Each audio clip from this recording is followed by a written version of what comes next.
We end tonight with a kid from the Bronx who grew up to be one of the most powerful men in Hollywood. Garry Marshall died yesterday at the age of 81, and Anthony Mason has his story.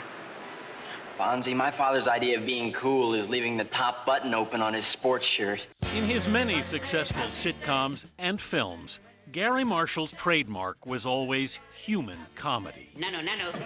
I tried once to blow something up. I don't blow things up well. Garry found ways to make you want to run to work. Director Ron Howard first encountered Marshall when he was a child star on The Andy Griffith Show.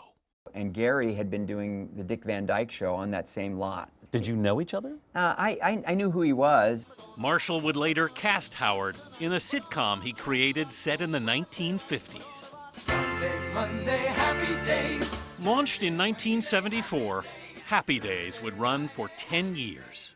Garry was the best boss I've ever had. He could lead a group of people to be their best selves. He did it again with a string of hits, Laverne and Shirley, Mork and Mindy, dominating prime time for more than a decade. He seemed to hit a nerve in this country. You know, he could have kept going as a dominant figure in television. But he really wanted to make movies. On film, he gave us Pretty Woman and The Princess Diaries, and always mentored his actors. You want to go in and pitch a comedy to a network? Yeah. You know, in your pitch, just curse a lot.